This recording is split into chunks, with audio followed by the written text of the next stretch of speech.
Hi everyone, Symphony Titano here, the internet's busiest music nerd, and it's time for a review of this new Blur album, The Ballad of Darren. This is a brand new album from old school UK Britpop and alt-rock outfit Blur, a band that peaked in the 90s with records like Park Life, 13, and their self-titled, eventually disbanding in the early 2000s with key members such as Graham Coxon and Damon Albarn focusing on other projects and solo work, but they eventually did reform in the 2010s.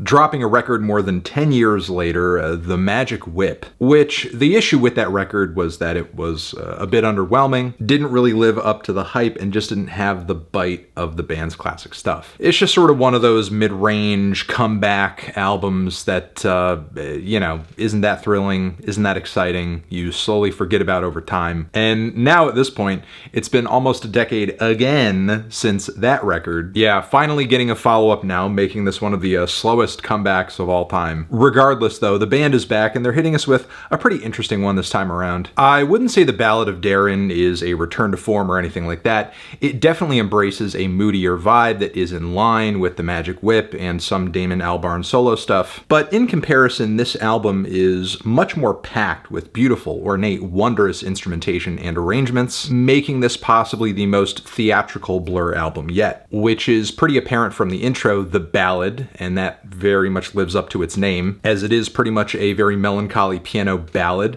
with lots of atmosphere surrounding it. The tune at the core of the track is solid, but again, it's really those string hits and that extra orchestral instrumentation that really sells the entire thing and brings in a serious note of creativity and oddity, especially as some of the melodies at the very end get kind of swanky. Vibe-wise, there's a pretty hard contrast on the next track, St. Charles Square, with its plodding and monstrous guitar riffs. The whole thing kind of feels like a mutant piece of glam rock with some kooky wailing background vocals. Kind of comes across like a Gorillaz piss take or like the theme song to a Muppets Halloween special. And I mean that comparison in the best way possible. The sinister guitar leads are sick, the pounding drums work really well too, and the lyrics are pretty eerie as well, describing being grabbed or pulled in by some kind of monstrous figure, and that monster serves essentially as a metaphor for at least a couple other things, being haunted, loneliness. Then the track Barbaric brings another contrast, with this song being kind of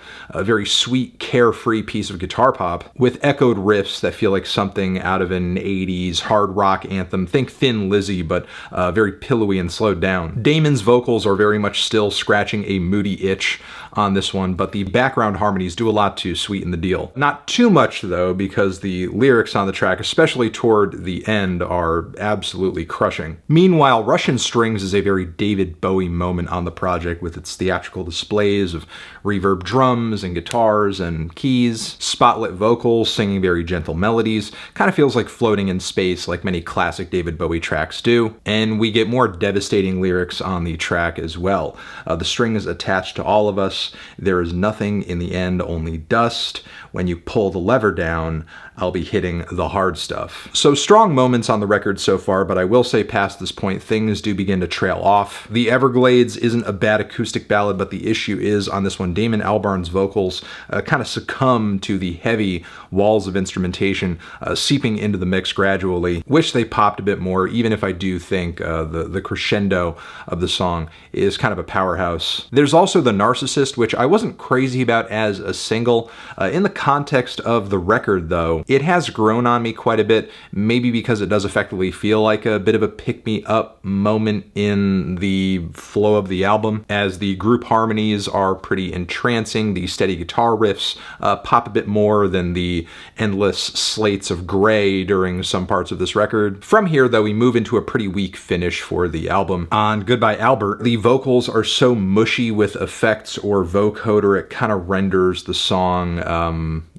pretty boring, really falls flat on its face. Nothing about this track structurally or melodically is as well groomed or put together as anything in like the first leg of the album. Faraway Island though is a sort of sweet, serene, buzzing lullaby. It does bring a different vibe, but it's not exactly a showstopper instrumentally. There are slower moments on the record that are 2-3 times more beautiful than this. On Avalon, we do get some very unique and tense horn-enhanced chord progressions, and that's certainly ear-grabbing, but the tune at the core of this track doesn't really stand out. And it's a shame because it is a unique arrangement. Just a memorable song doesn't really come out of it. Then with the closer, Blur brings forward a kind of washed out ballad to end things. And, you know, it's far from my favorite song here, especially with Damon's vocals sounding overcooked with effects once again. But at least the track does kind of gradually get more intense and ends things on a sort of over-the-top moment. It does bring at least some sense of finality, I guess. And that's pretty much the album. It's a little short as well for a record we've been waiting this long for. But I suppose that is made up for by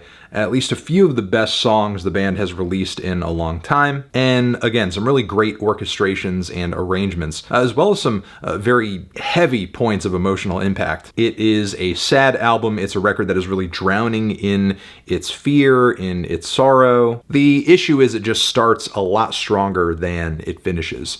I'm feeling a strong 6 to a light 7 on this one. Transition, have you given this record a listen? Did you love it? Did you hate it? What would you rate it? You're the best, you're the best. What should I review next? Hit the like if you like. Please subscribe and please don't cry. Hit the bell as well. Over here next to my head is another video you can check out. Hit that up or the link to subscribe to the channel. Anthony Fantano, Blur, forever.